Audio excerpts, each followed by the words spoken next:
भीड़, तो हम लोगों उत्सुकता होती थी। हम लोग गांव में चले जाते थे, जैसे मुंह छिपा लेते थे, पहचान नहीं पाए, उनके बीच में बैठ करके हम लोग देखते थे, लोग तालियां बजाते थे, शोर शराबा करती, हो देखो ऐसा हुआ। हम लोगों को आनंद मिलता था कि देखो रामायण सीरियल देखने के लिए इतनी भीड़ इकट्ठी है। नमस्कार दोस्तों, मैं हूं राकेश और मेरी उपस्थिति इस समय हरिहरपुर ग्राम सभा के सुरयामा क्षेत्र में है। और सुरयामा जो है ये भदोही में है दोस्तों। और मेरे सामने जो शख्स हैं, आप इन्हें शायद नहीं पहचानते होंगे तो आज जरूर पहचान जाएंगे। ये जो है रामायण जब बनी थी उसमें इनका बहुत बड़ा योगदान रहा है, जिसे आप जानते हैं जामवंत के नाम पर इन्होंने काम किया था। और वो जामवंत जो है सबके दिलों में बस गया था। उसमें रामायण के हर एक जो है एक्टर, जो भी स्टार कास्ट थे, सबको प्यार मिला था, सबको मोहब्बत बहुत ज़्यादा मिली थी। और उसी सिलसिले में आज हमारी इनसे बात होने वाली है। तो सबसे पहले राजशेखर जी, आपका हमारे चैनल पे बहुत बहुत धन्यवाद। नमस्कार मेरे मित्रों, हम आशा करते हैं आप इनका सहयोग करेंगे, साथ में हमें भी लाइक करेंगे। सर, जैसे कि आप गांव से बिलोंग करते हैं और गांव से लड़के जो होते हैं, उस समय फिल्मों में काम करना, सोचना भी एक बहुत बड़ी बात होती थी। देखिए, हर एक कोई जो है गांव की संस्कृति से पला बसा जरूर होता है, लेकिन उसका भाग्य उसको जरूर शहर की ओर खींच ले जाता है। गांव की महिमा गाथा जितनी भी गाई जाए उतना कम है।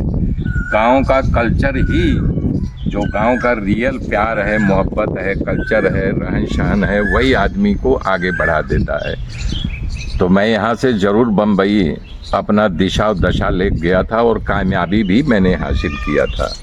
मैं 81 में यहाँ से बम्बई शहर की ओर पदार्पण कर दिया था और हमने बड़ा संघर्ष किया। लेने तो गया था मैं ट्रेनिंग पूना फिल्म इंस्टीट्यूट, लेकिन उस समय इंस्टीट्यूट बंद हो गई थी। हमने अपना एक ग्रुप बनाया था, SRA प्रोडक्शन। SRA प्रोडक्शन मतलब शरद राय आज भी जर्नलिस्ट हैं, मायापुरी में लिखते हैं। आर राजशेखर, जो मैं था, राजशेखर उपाध्याय। अरुण, वो लड़का जो है वो भी इंडस्ट्री में है, वो डायरेक्टर बनना चाहता था, लेकिन हर एक का भाग्य सपोर्ट नहीं करता है, तो सफल नहीं हुआ। तो इस प्रकार से हमने अपना प्ले ग्रुप बना करके नाटक करना शुरू किया। हमारे प्ले में बबलू मुखर्जी, मास्टर राजू, सुचिता मुखर्जी आज सब हुआ करते थे। और धीरे धीरे धीरे हम स्टेज शो से, हमसे पहली सीरियल मिली थी रामानंद सागर की विक्रम बेताल दादा दादी कहानी। वहाँ से आगे बढ़ते बढ़ते वही जितने विक्रम बेताल थे दादा दादी कहानी में थे, दीपिका चिखलिया, अरुण गोविल, सुनील लहरी, अरविंद जी, दारा सिंह जी, सारा का सारा ग्रुप को कन्वर्ट कर दिया गया था रामायण सीरियल के लिए। अपने अपने कला के अनुभव से, अपने अपने बलबूते पर, अपने अपने कला का एक प्रकार से प्रतिस्पर्धा तो नहीं, लेकिन होता है कि हाँ हम ये कर लेंगे, कॉन्फिडेंस होता था। तो ऐसे ऐसे जैसे अरुण गोविल जी हो गए, सुनील लहरी हो गए, दारा जी हो गए, चंद्रशेखर जी हो गए, इस प्रकार से लोगों को चयन करते गए और रामायण ऐसी बनी कि आज तक लोगों के दिल दिमाग में अपनी छवि कोई नहीं भूल पाता, रामायण न भूल पाएगा भी। जैसा कि कहना है कि रामायण जो है कि दिलों में सबको बसी हुई है, ये तो वाकई है कि दोबारा जब जो है रामायण का जब टेलीकास्ट होता है तो फिर से उसी तरह से प्यार और मोहब्बत जो है इस सीरियल को मिलता है। तो सबसे पहले बताइएगा सर, आपका जब मुलाकात जो है पहली बार कैसे रामानंद सागर जी से होता है? उनके विक्रम बेताल में मेरी एंट्री हुई थी एक राजकुमार की भूमिका के लिए, यानी उस भूमिका को मैंने अच्छे ढंग से निभाया था। तो उसका डायरेक्शन दे रहे थे प्रेम सागर जी हमारे बहुत अच्छे मित्र भी हैं। तो उन्होंने मुझे लाइक किया, पसंद किया। तो इस प्रकार से भिन्न भिन्न भूमिका दी। आखिरी 2 एपिसोड में मैं पंडित का किरदार निभाया था, इसलिए कि कोई बढ़िया मंत्र बोलने वाला था नहीं, जो बोलता था तो गलत सलत उल्टा सीधा बोलता था। तो मैंने बोला नहीं, ऐसे नहीं, ऐसे। सागर साहब बोले तुम ही कर दो ये रोल, मैंने किया था। तो आजकल आप मुंबई से ही अब रहते हैं, ज़्यादातर मैं कई बार आपसे जो है कांटेक्ट किया हूँ। और तो इस समय कौन सी सीरियल जो है आपके फ्लोर पे चल रही हैं?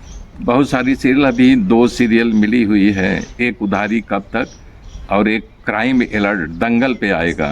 ये क्राइम अलर्ट मुसलमान का रोल किया हूँ, विलेन बना हूँ। ये तो कैरेक्टर कोई भी आता है उसको करना पड़ेगा।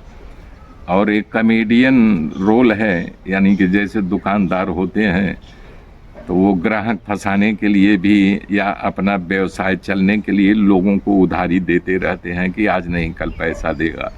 तो कितने लोगों का डूब जाता है, कितने लोगों को मिलता है। इसी पर है एक सीरियल उधारी कब तक। हालांकि मैं कॉमेडियन हूँ नहीं, लेकिन किया हूँ, उनको अच्छा लगा, साइन कर लिए हैं। अच्छा, जैसे कि आज भी हमारे अब जो है सोशल मीडिया इतना एक्टिव हो गया है, तो गांव के भी बच्चे अब जो है एक्टिंग करना चालू कर दिए हैं। भले अब उस स्तर का नहीं करते हो, लेकिन करते हैं। लेकिन कहीं ना कहीं उनके दिलों में ख्वाब होता है मुंबई जैसे महानगर में जाऊं और अपने भाग्य को आजमाऊं। तो उन युवाओं को क्या कहना चाहेंगे कि किस तरह से वो तैयारी करके जाएं, ताकि वहाँ कंपटीशन बहुत हाई है मुंबई में, जैसा कि आप भी जानते हैं। तो क्या वो तैयारी करें कि वो उनसे भी जो है वहाँ निपट पाएँ? देखिए, आजकल बहुत सारी सीरियल बन रही, बहुत सारे प्रोडक्शन हाउस हैं, अनगिनत हजारों सीरियल की शूटिंग चल रही, मूवीज़ की शूटिंग चल रही है। वहाँ तक पहुँचने के लिए मैं तो बोलता हूँ जिसको आगे बढ़ना हो संपर्क करे, हम उसको रास्ता बताएंगे, मंजिल उसकी तय कराएंगे। बाकी तो ऐसे वहाँ पर तब भी एंट्री नहीं हो पाती है, आज भी एंट्री नहीं हो पाती है। सड़कों पर घूमते रहते हैं, सही जगह नहीं पहुँच पाएंगे। जब तक सही तुम्हारी दिशा नहीं होगी तब तक तुम्हारी दशा नहीं बदलेगी। अभी जैसे कि आपने कहा कि किसी न किसी से आपको मिलना पड़ेगा तो ही जो है आपको सही दिशा मिल पाएगी। तो गांव के हम जैसे कह रहे हैं कि क्या तैयारी करें, बच्चे किस तरह की तैयारी करें? क्या एक्टिंग क्लासेस जाना बहुत ज़रूरी है या नेचुरल जो है वो एक्टिंग कर सकता है? क्योंकि अब यही हमें जानना है कि उसको एक्टिंग क्लासेस करना ज़रूरी है या वो जो है नेचुरली कर जाएंगे। ऐसा है, एक्टिंग क्लास में आपको सिखा तो ज़रूर देंगे, लेकिन ग्रहण करने की क्षमता जो है आपके अंदर होना चाहिए। ये ज़रूरी नहीं है कि आप कोर्स कर लिए तो आप जैसे MBBS का कोई पढ़ाई कर लिया, जब तक कोई प्रैक्टिस नहीं करेगा तो कभी डॉक्टर बन पाएगा। तो ऐसे ये सीखना अलग चीज़ है, लेकिन उस कैरेक्टर को आत्मसात करना अलग चीज़। दोनों तब पूरक होगा जब आप अपने अंदर की अभिव्यक्ति को जगाएंगे, तभी आप सफल हो पाएंगे, अन्यथा नहीं। सीरियल के दौरान जब आपका रामायण चल रहा था, तो जब आप कहीं आप लोग जाते थे, पब्लिक की रिएक्शन कैसा होता था? हमें याद है वो दिन, मैं पवई में अपने एक रिश्तेदार के यहाँ, हमारे बड़े भाई का, जो हमारी भाभी गुजर गई हैं भी, उन्हीं के भाई के यहाँ मैं रहता था उस समय। तो पहला प्रोग्राम हम लोगों को कलकत्ता के आया था। 11 बजे रात को दीपिका ने संतोष होटल में, केयर ऑफ नंबर था मेरा, मैंने दिया हुआ था, उस पर फ़ोन आता है कि मैं रामायण की सीता बोल रही हूँ और राजशेखर जी को बुला दीजिए और उनको बता दीजिए कि आपका जो है कलकत्ता चलना है, इतने बजे की फ़्लाइट है, सांता क्रूज एयरपोर्ट पे आ जाएं। तो मैं ज़िंदगी में पहली बार फ़्लाइट में सफ़र किया था। अरविंद त्रिवेदी जी और दीपिका जी ने सपोर्ट किया कि ऐसे बेल्ट बांधा जाता है तो ऊपर जाने पे कान को ऐसा होता है, हवा जोर मार, उन्होंने बताया लंबी लंबी सांस लो। जब उतरा वहाँ एयरपोर्ट पे, तो एयरपोर्ट पर 1-2 नहीं लाखों की संख्या में पब्लिक हमारा इंतज़ार कर रही थी, वो भी स्पेशल मुझे, कि हमें रामायण के जामवंत राजशेखर जी से मिला दो। वो दिन मैं भूला नहीं हूँ। 2 मिनट के लिए तो मैं भी कपकपी आ गई, बोले बाप रे बाप, वो खुशी की कपकपी थी, अरे इतनी पब्लिक मेरे लिए। तो उनको वहाँ डायलॉग सुनाया, तब जो है एयरपोर्ट से बाहर निकलने पाए। ऐसे बहुत सारे प्रोग्राम हम लोगों को मिलते थे। अच्छा, ऐसा नहीं लगा कि आपको कि जामवंत का चेहरा जो है सामने आएगा नहीं और लोग जो है मुझे जो चेहरों से पहचान नहीं पाएंगे, तो ये कैरेक्टर करने के लिए शायद बहुत सारे लोग होते तो नहीं करते, क्योंकि आज कोई भी है अपना चेहरा जो है वो पहचानने के लिए करता है कि लोग मुझे पहचाने, और उसमें बिल्कुल आपका चेहरा नहीं दिख रहा था। तो आपको नहीं लगा कि रामानंद सागर जी से ये आप नहीं कहें कि मैं ये वाला रोल नहीं करेंगे, हमें दूसरा वाला दीजिए? ऐसा था, वो कैरेक्टर जीवन था और मैं आध्यात्मिक क्षेत्र से बहुत पहले से ही लगा हुआ था ईश्वर की ओर जानने की हमारी क्षमता थी। जब ये आया तो रामायण चूँकि मैं बचपन से पढ़ा था, जामन के बारे में जानता था, और बोले कि देखो पंडित जी तुम्हारी आवाज़ जो है इस कैरेक्टर को हाईलाइट कर देगी, भले चेहरा नहीं दिखेगा लेकिन तुम आवाज़ से पहचान। और वही हुआ और तुरंत मैंने हाँ कर दिया। अभी बताया ना, पहले दिन मैं अपसेट था कि कैसे आवाज़ बोलूं, तो ये जो हमारी आवाज़ है इसको डेवलप करने के लिए मुंह से जब बाहर निकलता था तो गूंजता हुआ आवाज़ सुनाई देता था, जो मैंने भी बोल के। अच्छा, वो जो गेटअप था वो जब बोलते थे तो करता हाँ, था। ये दो प्रकार का, ये यहाँ लास्टर लगा रहता था, ये फिक्स रहता था, ये प्रभु ये मुंह फैला ऐसे फैला देता था। हाँ, वो ऐसे लगता था कि जैसे जो है वो सचमुच का जो है बोल रहा है। अच्छा, जो अभी इसमें रामायण में बहुत सारे स्टार कास्टों ने काम किया था, अगर देखा जाए तो जो है मेन एक्टिंग पे तो कुछ लोग थे, लेकिन बहुत भीड़ वाली जो क्राउड थी वो तो बहुत थी, लेकिन क्राउड से हम बातें अभी नहीं करेंगे। जो मेन कुछ लोग थे, आज भी उनसे आपकी बातें होती हैं कि नहीं? हाँ, अरुण गोविल जी हमारे टच में हैं, दीपिका जी हमारे टच में हैं, और सुनील लहरी जी हमारे टच में हैं। सारे जो हम लोग थे ना कि एक मेंबर जैसे, एक परिवार जैसे, कि आज भी हम उनको आदर देते हैं, वो हमको आदर देते हैं। दीपिका चिखलिया, अरुण गोविल जी, सुनील, हम सब एक दूसरे के टच में हैं। सुलक्षणा खत्री जी, और इसके बाद ये अपराजिता जो मंदोदरी बनी थी वो भी आज हमारे टच में है। हालांकि वो काम नहीं करती लेकिन आज भी है। वो सब हमारा फ्रेंड सर्किल था, हमारी इज्जत देते थे, हमारी बातों को मान देते थे, सम्मान देते थे, हमसे राय मशविरा लिया करते थे, और आज भी ऐसा करते हैं। अच्छा, इतनी सारी क्राउड को इकट्ठा करना बहुत मुश्किल का काम है, तो कैसे वहाँ जो है इतना सारा क्राउड, कैसे रामानंद सागर जी ने इतना जो है इकट्ठा करा, क्या कैसे कर दिया था उन लोगों ने? ये देखिए, उमरगांव बड़ा गांव जैसे ये हरिहरपुर गांव है। हाँ। तो दाल रोटी के लिए हर आदमी ट्राई करता है ना कि उसमें क्राउड के लिए 50 रुपये 25 रुपये मिलता था कि भाई तुमको इतने बजे आना है, खाना पीना मिलेगा, चाय मिलेगा, और जब पैकअप होगा तो 50 की नोट मिलेगी। अब खाना पीना दिन भर, नाश्ता चाय पानी, अब जब शाम को जा रहा है 50 की नोट, हाँ साइन करो, लाइन से पैसा लो, बाहर जाओ। तो पैसे के लिए, रोटी के लिए बहुत सारे लोग इकट्ठे हो जाते थे। 100 के बदले 150 आ जाते थे।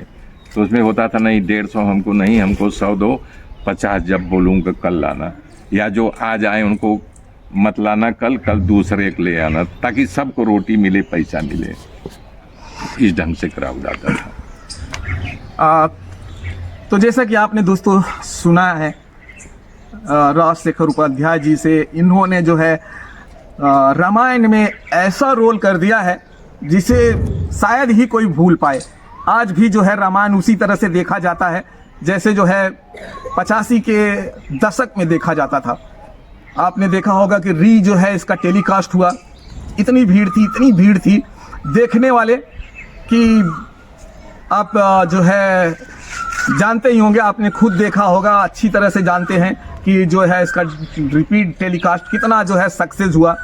और मैं आपको एक और चीज़ें बता दूं कि इतिहास है रामायण का कि इससे ज़्यादा पॉपुलर कोई भी आज तक सीरियल नहीं हुआ है, चाहे वो किसी भी टेलीविज़न पे हो, किसी भी टेलीविज़न के माध्यम से हो, लेकिन जितना रामायण ने ख्याति प्राप्त कर लिया उतना किसी ने नहीं किया है। दो चार एक और चीज़ें हम इनसे पूछने की कोशिश करेंगे। सर, ये मुझे बताइए, जब रामायण चलती थी तो लोग कहते थे कि जैसे कर्फ्यू लग गया है शहरों में। राममय दुनिया बन गई थी, प्रभु की कृपा थी, चूँकि हमारा धार्मिक ग्रंथ हमारा ही नहीं पूरे विश्व में देखा जा रहा था। उस पीरियड में कई भाषाओं में रामायण बन गई। अच्छा, तो जब दिखते थे तो राममय सारा है हमारा हिंदुस्तान बन गया था। अरे यार देखो, राम के चरित्र को हम साक्षात देख रहे हैं। तो इसलिए ट्रेनें बंद हो जाती, जो स्टेशन पर भी टीवी लग गई थी। उसमें ब्लैक एंड वाइट टीवी हुआ करती थी, कलर टीवी नहीं था, लेकिन देखने के लिए लोग अगरबत्ती सुलगा लेते थे कि अरे भी रामायण आएगा। इतनी पॉपुलरिटी थी रामायण सीरियल। अच्छा, जब कभी ऐसी होती है कि रोड जैसे हम आते हैं, रोड बंद है, सब कुछ एकदम जैसे हमारे रामायण सीरियल को इतना प्यार मोहब्बत मिल रहा है, तब कैसे लगता है कि आप लोगों को कैसे लगने लगता है कि अरे यार ये हमारी सीरियल तो एकदम एक तरह से कहा जाए तो हमने जितना नहीं सोचा था उससे कई गुना जो है इसको प्यार मोहब्बत मिल रहा है। सड़कें एकदम जहाँ सड़कें एकदम सुनसान हो गई हैं, जहाँ लोग चहल पहल हुआ करती थी, आज सड़कें जो है एकदम वीरान जैसे लग रही हैं, तब कैसा लगता था? हम लोग भी रामायण देखते, जो हम लोग कैरेक्टर किए थे ना, हाँ। स्टूडियो में, उसमें बड़ा मॉनिटर नहीं होता, छोटा हुआ करता था, वो ला करके स्टूडियो में रख करके सागर साहब भी बैठते थे, सारे आर्टिस्ट बैठते थे, उनको लगता था कि देखो मैं जो यहाँ डायलॉग बोलता हूँ वो लोग देख रहे हैं। इसका रिपोर्टिंग जैसे पत्रकार लोग रिपोर्टिंग, अरे बाप रे बाप, वो देखो यहाँ इतनी भीड़ देख रही, वहाँ इतनी भीड़, तो हम लोगों उत्सुकता होती थी। हम लोग गांव में चले जाते थे, जैसे मुंह छिपा लेते थे, पहचान नहीं पाए, उनके बीच में बैठ करके हम लोग देखते थे, लोग तालियां बजाते थे, शोर शराबा करती, हो देखो ऐसा हुआ। हम लोगों को आनंद मिलता था कि देखो रामायण सीरियल देखने के लिए इतनी भीड़ इकट्ठी है। अच्छा, रामायण सीरियल जब आप कर रहे थे, आपके घर वाले भी तो शायद देखते ही होंगे, ऐसा नहीं है कि आपके घर वाले सीरियल नहीं देखते होंगे। जब आपके घर वाले सीरियल उस समय आपके पापा जिंदा थे या मम्मी? नहीं, हमारे पिताजी गुजर गए थे। छोटा भाई बाजार से उस समय 2200 की यानी कि टीवी लाया था रामायण सीरियल देखने के लिए। एक आजू बाजू के लोग आ करके देखते थे हमें। उस दिन यहाँ बड़े भाई भी थे। यहाँ पर एक बंगला था जिसमें चारों तरफ दरवाजे थे, उसी में बैठ करके पूरा परिवार टीवी देखता था। हमें वो भी दिन याद है। तो उस समय तो फोन वगैरह नहीं हुआ करते थे, बातें कैसे आपको शेयर किया जाता था कि गांव के सारे लोग आकर देख रहे हैं टीवी? जब मैं पहली बार रामायण में पॉपुलर हो गया, सूर्यावा स्टेशन उतरा, बहुत सारी भीड़ इकट्ठा थी कि हमको देखने के लिए। तो मैं बाजारों में गया, यहाँ आया, लोग यानी कि उत्सुकता पर सारे जामंत यही बने थे। तो बोलता था, हाँ, लोग प्रश्न करते थे, जवाब देता। पहले इतनी मीडिया नहीं थी, लेकिन पत्र जैसे अशोक सिंह हो गए, वो जो प्रिंट मीडिया थी, और ये जो आजकल जो है डिजिटल का जमाना हो गया है, डिजिटल मीडिया नहीं थी। कृष्णा उपाध्याय और अशोक सिंह 2 ही पत्रकार थे उस जमाने में। इन लोगों ने मुझे खूब प्यार दिया, अपनापन दिया, मुझे बहुत छापा था, कृष्णानंद उपाध्याय और अशोक सिंह, और आज भी हमारा सहयोग करते हैं, सपोर्ट देते हैं। तो चलिए दोस्तों, हम अपना जो है ये वीडियो यहाँ पे समाप्त करेंगे। आपने शायद आपको जो है अच्छा लगा होगा, इनसे बात करके बहुत सारी चीज़ें आपने, अनसुनी चीज़ें आपने सुना होगा, जो शायद आपने पहली बार सुना होगा, इसके पहले आप नहीं जानते होंगे। तो चलिए दोस्तों, इसी के साथ हम अपना जो है ये इंटरव्यू यहाँ समाप्त करेंगे। जय भारत, जय हिंद।